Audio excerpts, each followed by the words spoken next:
Welcome to Nurse to Health, the podcast where we explore the evolving world of healthcare through the eyes of nurses and physician assistants. Brought to you from the studios of WRHU on the wonderful campus of Hofstra University, in collaboration with the Hofstra Northwell School of Nursing and Physician Assistant Studies. I'm Dr. Robert Gluck, joined by my co-host, Dr. Kareem Nugdalla. And today we're honored to welcome a longtime colleague and one of the most influential nursing leaders in the country, Maureen White. Maureen, welcome. Thank you so much. So nice to see you, Kareem. Meet you, Kareem, and Bob. Nice to see you again. We've have a long history. Before we dive into all the other stuff, over 40 years. It's hard to believe. We go back, and we were just reminiscing a little bit outside. Let's maybe start there. You and I worked together. Yes. I was a starting surgical resident, second year, I guess. This is early 80s, 83 or so. Yes. You were already a leader. Even though it was, I guess, somewhat at the beginning of your career as well, but you are already in charge of the ICU at Long Island Jewish, and this is way before the empire, let's say, for Northwell. It was Long Island Jewish and North Shore. Yes. Those were the sister hospitals. So sort of reminisce a little bit if you could. Sure. I remember vividly the first time I met you when you were doing your rotation through the ICU as a surgical resident. You were a very special guy back then, and you continue to be a special guy. It was an interesting time for us all. You know, healthcare was evolving, but back then we weren't as specialized as we are now. The ICU was a mixed medical, surgical, coronary ICU, and when you were on at night, you didn't sleep. You also had to cover for the ED and for all of those admissions. It was an interesting time, but it was a fun time. And that's really from Long Island Jewish. There was such a strong bond between physicians and nurses in supporting each other in delivery of patient care. And it was a wonderful time, and I remember those days very fondly, and especially my times being able to work with you, Bob. Thank you. Likewise, it's fair to say that you saved my, on many occasions. You can only know so much, and there were time constraints, and I would turn to you, I remember it very well, and ask for guidance, and you gave it. You knew what you were doing. Thank you. That was very welcome. Yeah, Long Island Jewish back then was, I don't know, how would we describe it? I wouldn't say a sleepy community hospital. Is that fair? It was a tertiary care hospital. They did open heart surgeries. They did high-end neurosurgeries, but it certainly has advanced just as healthcare has advanced in new technologies, new treatment modalities, new medications that are out there, many more discoveries than we've ever had before. It just seems to have exploded. I think back then all of healthcare was a little sleepy when you compare it to now. I think it's at such a fast pace now that things are evolving and things are developing within the healthcare world. You can't pick up a newspaper, a medical journal, a nursing journal, any type of literature these days without reading on a daily or monthly, weekly basis. New breakthroughs in technologies, new breakthroughs, as I said, in treatment modalities and caring for patients. And certainly it's evidenced by the fact that patients are living longer. People are living longer than they were back in 1983. And, personally, I'm very grateful for that. But again, it brings its own challenges with all of these new breakthroughs. And so I think all of healthcare was a little sleepy back then when you consider how fast things changed or didn't change. If you read the literature, if you wanted to make a change in healthcare, it would take at least 17 years. Mm-hmm. Now, it seems like 17 months seems like too long a period of time for things to change. And so I think all of healthcare has changed, not just Long Island Jewish. Yeah, for sure. Listen, we've made progress, which is as it should be, right? We worked hard, no doubt. We did our best. Mm-hmm. You mentioned you have fond memories. It's hard to make very broad generalizations, but we've made progress technically and knowledge-wise. What did we have 40 plus years ago that maybe we're missing out on today? Well, I think, again, it's just the pace in which things are changing that has, really made things a little bit more hectic, a little bit more fast-paced than what we were used to back then. Back then, Swan-Ganz catheters came into existence in about 1965, 1966. And I think that was really a turning point in healthcare in general because it was a brand new technology that people had to learn about. And I think that really started to level the playing field between the world of medicine and the world of nursing, in which both physicians physicians and nurses had to learn this new breakthrough technology together. And I think it really strengthened the relationship, started to really build the relationship between physicians and nurses working more closely together than I think they had in decades, before that. And I think that still continues today as we evolve and as we, look at different ways of delivering care, different treatments that can be delivered. I think it is that evolution and that we're learning together. Now I think it just seems more chaotic now because we're dealing with different circumstances. I mean, throughout my entire career, we've spoken about nursing shortage. It's over the last 3 or 4 or 5 years that we're talking about a healthcare worker shortage. And so those are new challenges that we need to address collectively together to figure out what is it that the physicians are perfectly trained to do and should be doing, what's taking them away from doing what they have been educated and trained to do, and what can nurses do, what can nurses take on, but what are things that nurses have taken on over the years that perhaps they don't need to do, others can do those tasks and those functions, and really kind of level setting again instead of just adding, really level setting as to what needs to be done, what's a must-have, what's a needs-to-have, really understanding what's the best way for a team approach to delivering that care. So I think we feel more chaos now because I think we're in the throes of change. And anytime there's change, there's uncertainty, there's hesitation, and I think creates this feeling of, are we in control or not? Yeah, I love what you mentioned about the swan gans. And for those in our listening audience who might not be familiar with that, so we're talking about catheterization through large veins that goes into various blood vessels around the heart and into the heart and measures various important parameters. And yeah, I love what you mentioned, sort of just, I never really focused in on that, but the collaboration aspect. But yeah, for sure, that makes a lot of sense. You cannot go and do that alone.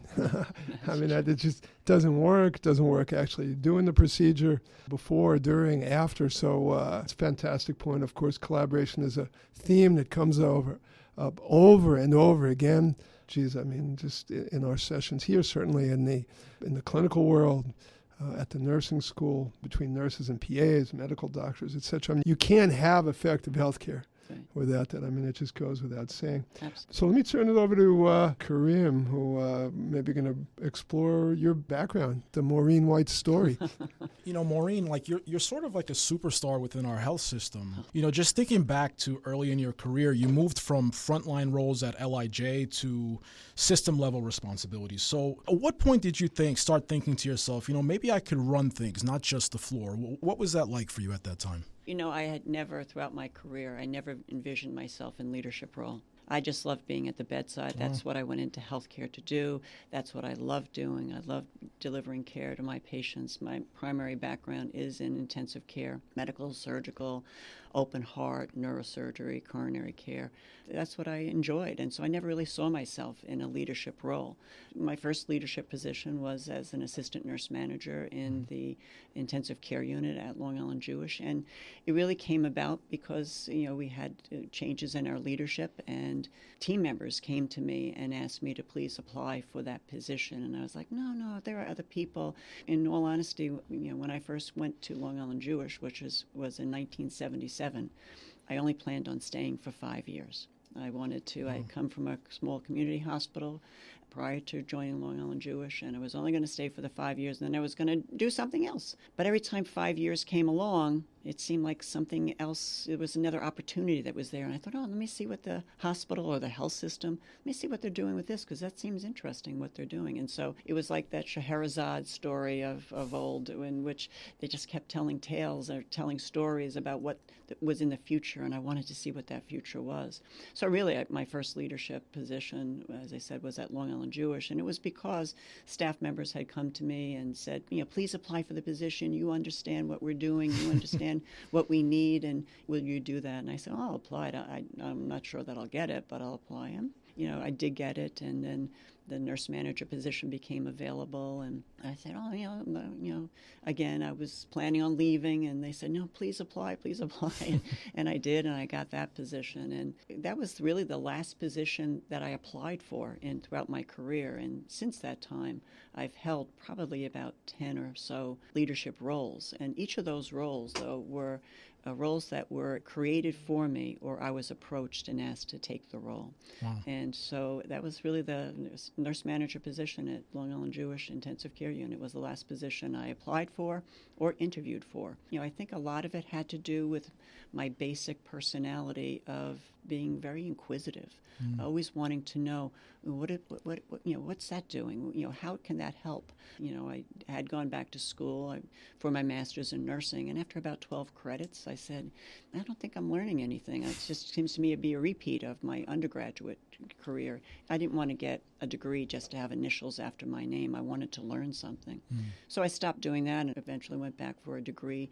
I thought to myself as I sat in front of the computers at night in the intensive care unit, someday healthcare is going to have to become more technologically oriented, and maybe I should go back for this thing they call computer science. And I saw that in the college that I had graduated from, they did have a minor in computer science. So I thought, I'll go back for that. And I went back and took their 18 credits in computer science. I said, this is great. Now what can I do with this? From that, I decided to go back for my master's in business administration with a concentration in finance, because I didn't know anything really about finance. I had a hard enough time balancing my checkbook, but I decided I would do that. And so I went to Fordham University for an MBA in finance, again, believing healthcare at that time, and this was in the mid to late 80s, healthcare is going to have to become more business-oriented. We heard about the shift in payment structures, going from a pay-for-performance to DRGs, and I thought, well, they're going to have to become more business-oriented. I better learn a little bit more about the business, and I went back for that. It was based on those kinds of things of always looking as to where could healthcare be going and wanting to make sure that I wasn't, the only person who didn't understand any of these concepts. I didn't want to be the stupidest person in the room. And hardly, Maureen.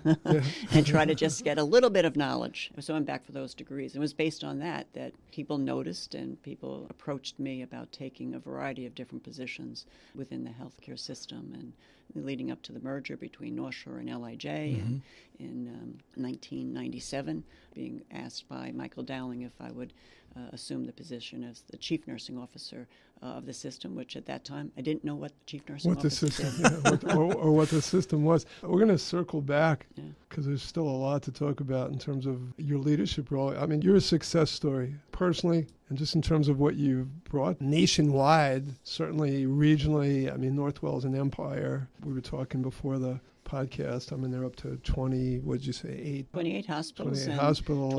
23,000 registered nurses. I mean, it's crazy. So we're going to circle back to that. But, I just want to underscore one point you made because it's fantastic. It's something I try to sort of motivate my own kids about, which is not always having the right answers. I think Einstein may have said that at one point, right? It's sometimes just being inquisitive and asking the right questions. I want to roll the clock back a little bit more with you, though. So I'm not breaking any headline news to say that it's hard for anybody to pick a career. I think it's maybe even harder now. Yes. College-age students, my own included. I mean, it's tough. Yeah. Things are changing so rapidly, like you mentioned. It's hard to predict.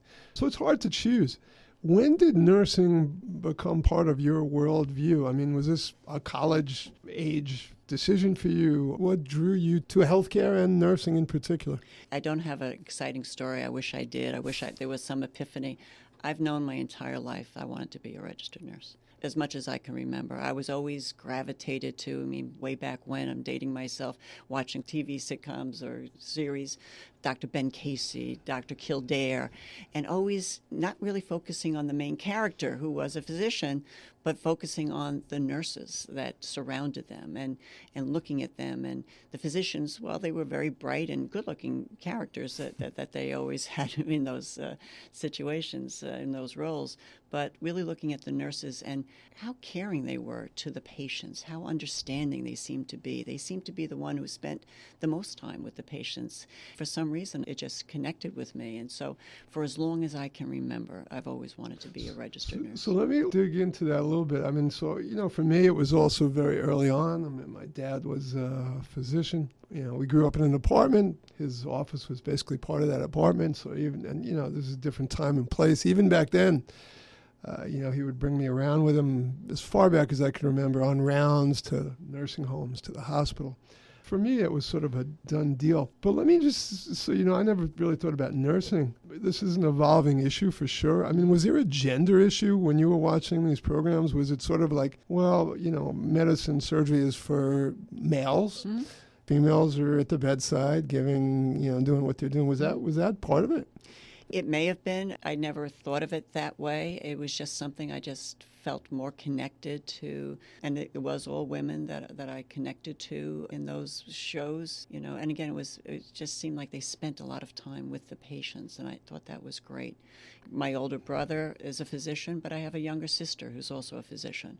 I have nobody in my family who is a nurse. And I remember, sitting around the dining room table one day when I was probably about 8 or 9 years old, and my parents always wanted to make sure we were there for dinner, and that we always had, conversation. And one of the topics of conversation around that time was, what do you want to be when you grow up? My oldest sister, wanted to be a lawyer, which she became a lawyer. My oldest brother said, I want to be a doctor. And when it came to me, I said, I want to be a nurse. And I remember my mother saying, oh, Maureen, no, don't do that. That's such a hard profession. There's so many other things you can do. Right. Think of something else. I said, no, I really want to be a nurse. They went on, and, it was nothing more, and thinking maybe it was a passing phase, but it never passed. And it is hard in ways that, and I'm speaking as a medical doctor, as a surgeon, it is hard. I mean, in ways that medicine is not. There's a rap on physicians that maybe, egos get involved and, they don't spend enough time and stuff. On the other hand, that nurses, have a compassion level maybe and sensitivity that doctors don't have. So, again, it's a broad generalization, but I don't know. Maybe there's something to that drew you to nursing. Yeah. Well, I think that it all has to do with the roles that we have within the healthcare industry. I have tremendous respect for physicians, and I've known hundreds of physicians, yourself included, Thank you, Maureen, who have a tremendous heart and who don't deserve that stereotype. And I do think that there is a little bit of ego that you have to have in the work that you do.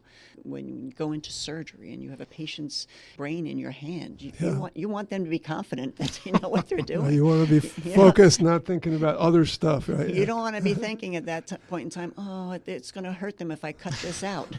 You want to be thinking this is what they need to have done. Right. So I think, the roles, do help to shape the individual a little bit, but I have known so many physicians that have tremendous hearts. It's all a matter of perspective. It's a matter of, for nursing, we do spend more time at the bedside than other professions perhaps do. It's more concentrated time, but it's about getting to know your patients. And I think it's important for them to do that because you can pick up on subtle changes in your patient's conditions by getting to know them and not just doing flybys or, cursory intake forms. And Yeah. So I think that's important as part of the assessment and the critical thinking that nurses need. And so I think that, getting to know your patients is so important. Why don't we talk a little bit about your leadership at Northwell? Mm-hmm. We said before, it was, 28 hospitals? Yes. I know we said about 20, 23, 25,000 nurses, but I mean, overall, it's really like 85,000 team members, right? So we're talking a lot of people, and nursing touches every division of the hospital, right? That's right. So having the position that you have, how do you stay local? How do you stay in touch with what's happening on a small scale on the nursing units? What does that look like? It's about making rounds. My heart has never left the bedside.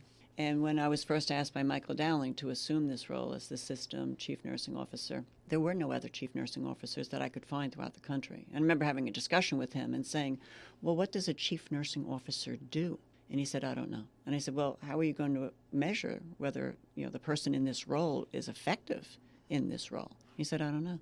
I said, well, why do you think you need a chief nursing officer? He said, because we have a chief medical officer, and I think nursing is just as important as the physicians are. And I said, well, I can't really argue with you. And he got up and walked out. And I thought to myself, I hope he didn't think I accepted that job, because I don't know what that job is. And so in about 30 minutes, sitting there sweating profusely at 7 o'clock at night, which is when he came to visit me at North Shore University Hospital, the light bulb went on. And I said to myself, Maureen, I think he's offered you the job of a lifetime. He's saying to you, do what you think is best. And for me, it was to create the healthcare environment that I would want to work in and be cared for in when my time came to need care. Wow. And I made a pledge to myself that I was never going to forget what it was like to be at that bedside. And so for me not to forget, that's why I make so many rounds at the hospitals, speak to many, many frontline team members, nurses, nursing attendants, technicians, to ask about how are things going. What are some of your challenges? How can we help? How can we make it better? And I think that's about never forgetting in any of our roles, when you're in the C-suite or any managerial or leadership role, is to never forget why you're in the business that you're in. And it's about the patient. It's not what's best for me. It's not what's best for my team members. It's what's best for the patient. And I think if we put the needs of the patient first and foremost, it will be the right thing for the nurse or the physician or anybody else, because we all came into this profession for the same reason, and that was to help others that were in a very bad situation through no fault of their own, and to help them through that medical crisis that they were undergoing. Yeah. You've been doing a fantastic job, because if you look at the statistics, Northwell's nurse turnover rate sits at roughly half the national average. That is true. What do you think? What intervention delivered that greatest return on retention? I think it goes back to that first concept that I had as to what would I do in this role, about creating the healthcare environment that I would want to work in and be cared for in. And so for these past 26 years, I've been focusing, along with a lot of other people, it's not just me, it's always about a team, about creating what I call empowering environments. Environments where team members, nurses included, feel like they have a voice, where they're part of the decision-making process, where they're recognized for the work that they do and respected, that their input counts and it matters and we want to hear what they have to say, where they feel that they will be rewarded for the work that they do and that they will be able to live up to why they came into healthcare and nursing in particular, and feel fulfilled that they're able to do what they came into this profession to do. So I think it has been about creating those empowering environments throughout our health system. And I think that's what helped us tremendously during COVID, that we were better prepared than most other organizations. That's why we saw lower turnover rates during COVID than any other organization that I could find throughout the country, because it wasn't something we did in the moment. It wasn't just-in-time planning. As I said, it was about looking forward. I think we always have to look forward to the future. And what is the future? And how will we prepare healthcare and nurses for that future? You can't start preparing when it comes to you. You have to prepare years in advance for it. So it was a lot of pre-planning that we've done, and programs that we put in place dating back to 2000 that we put in place and solidified in anticipation for nursing shortages, healthcare worker shortages, a possible pandemic, numerous changes in technology and innovations. I think that's what it was. It was a tremendous amount of pre-planning, foresight as to where was healthcare going and how do we start preparing ourselves for that eventuality. Yeah, the old motto, right? Be prepared, right? Before you had mentioned an inflection point or turning point with the Swan-Ganz, cardiac catheters, and now you just mentioned COVID. You and the whole system, nurses especially, did just an outstanding, I think that's been widely acknowledged, outstanding job throughout COVID. What changed for the better or worse post-COVID? I think what changed was the speed in which change occurs. And that could be good or it could be bad. I think it's about, preparing the workforce of today and tomorrow. Things are going to change at a much more rapid pace than we've ever seen before. And so I think that comes with mixed blessings. The changes are great. As I said earlier, breakthroughs in technologies, treatment modalities, medications, devices that we can use that will allow people to live longer, healthier, happier, more fulfilled lives. That's great.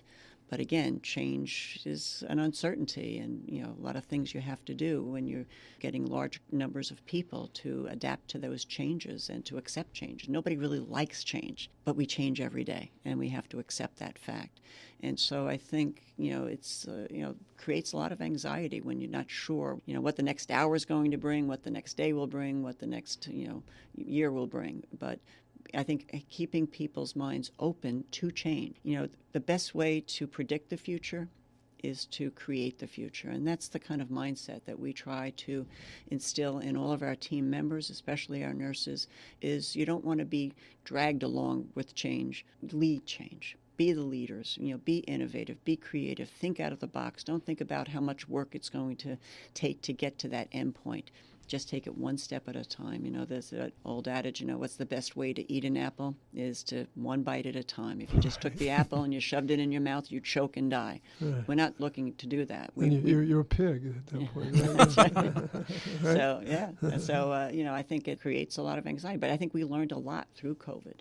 We learned that just-in-time training isn't the best way to do it. Try to be more proactive. Try to, as I said, lead the change we want to see instead of being led along. So I think that's what it taught us. And again, I think we've put much more emphasis on health and wellness of our team members, providing tremendous services through the Center for Traumatic Stress and Recovery. I think that has certainly helped a lot.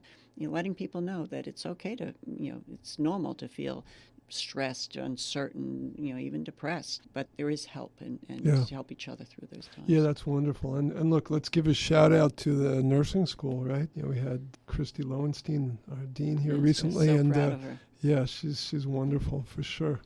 Doing great things. And listen, so you guys are doing things on the clinical side. We try and instill all of this during training, right? I mean, it's never too early. Yes. Transitions are difficult, right? Yes. The educational realm is what it is. And then you get on the wards, you get into the clinics, the hospitals, emergency departments, ICUs. It's a reality check. Going back to the COVID-19 thing, it's interesting because if you look on the news, it seems like everyone is constantly talking about it. Jobs have moved a little bit more towards the virtual side. What do you think that means for nursing? I know during the pandemic that seemed to uptick a little bit, but do you think that this is a permanent thing? Do you think that this bedside versus virtual nursing roles, is that something that the system is looking to do more of or less of? I think we're looking to experiment and see what works best. We're stuck with a factual reality.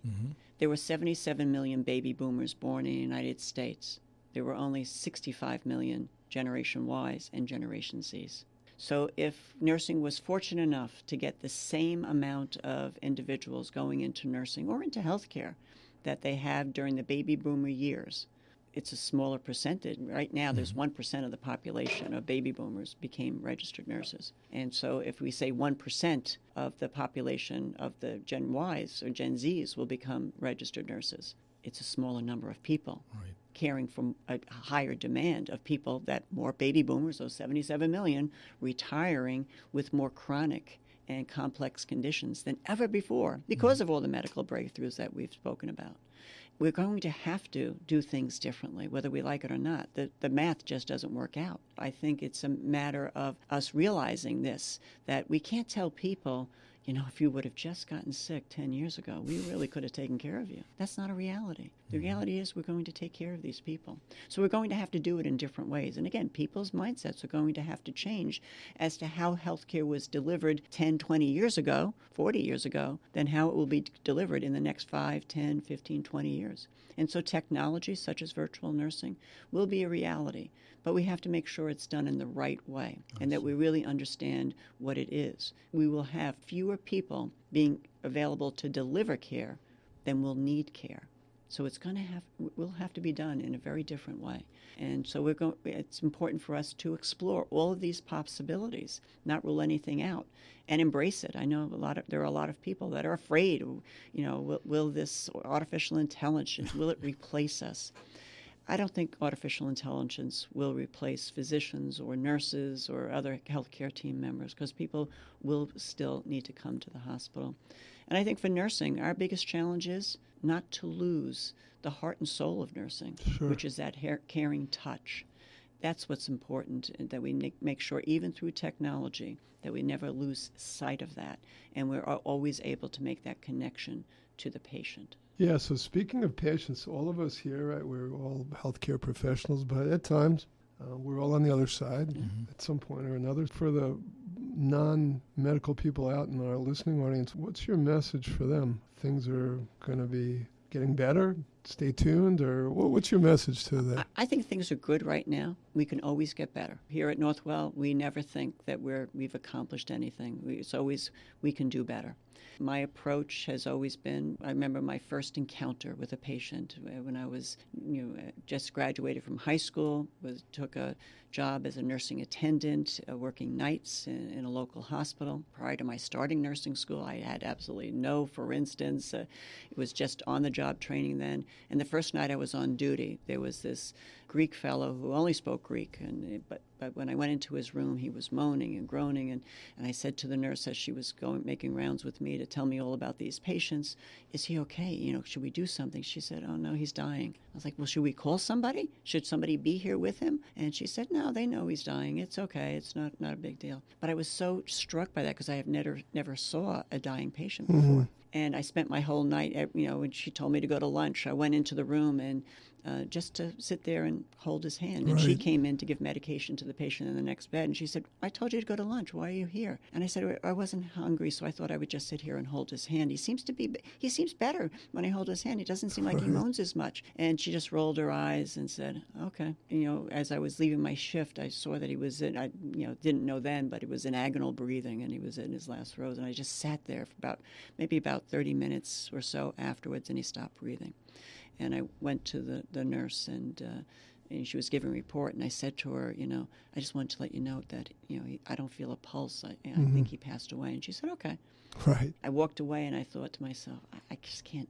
I went back to her, and I said to her, "When you speak to his family, can you just let them know he didn't die alone?" Yeah, and that's again, wonderful. she rolled her eyes. Right. And I thought to myself, I hope I never get so Jaded. immune, sensitive, jaded, that I forget about that. But so that's incredible because it's something we talk about in just sort of common conversations. The vernacular is the human touch. This is real. Yeah. The human touch, sometimes just sitting there and listening empathetically is really just beyond words. I want to take a second to just focus on Northwell. I mean, we've been dancing around Northwell. We've talked a little bit about the number of hospitals are up to, a number of nurses, but let's give a shout out to Northwell, which is really through Michael Dowling's leadership, and he's recently retired or retiring, and then your leadership and others, is really a national or even world leader, let's say, in healthcare. I think it's the largest employer in New York State, if I'm not mistaken. That's and just, true. Nationwide, maybe some people are more familiar with some of the other names out there. But let me give you a second to just, talk up Northwell. I think Northwell certainly has received more than its fair share of accolades and awards and recognitions. But, in discussions and in presentations that I've done, and I know Michael Dowling and Mark Salazzo have done across the country and internationally, we can show a slide on all of the awards and accolades that we've received. And as we say to the audience, I know I say to the audience, is I show this slide because people want to know, what's your credibility, what have you won? And so we show this for you. We don't ourselves look at this slide all that much at all because we don't rest on our laurels. We know we can always do better. And so I think, for us, Northwell has rightly earned its recognition as a leader in healthcare and, again, thinking ahead, thinking proactively about the work we do. I think the sad part for many of us, all of us, that we think of what we do as what we should be doing. We don't think it is as something special. So it's hard to speak about how special we are because we think these are the things we should be doing all the time and always striving to raise the bar on health. When I talk about my first experience in healthcare with that dying patient, it's always stayed with me because, for the general public that may not be healthcare related, I think they should know that people such as Michael Dowling, Mark Salazzo, myself, Jill Coleman, our chief medical officer, and so many others throughout our health system, what we're doing now is to raise health, to improve the health of the communities that we serve. But also, there's a small part of us that, and I say this all the time, the best time, if you're in healthcare, the best time to make changes in healthcare is when you're in the vertical position.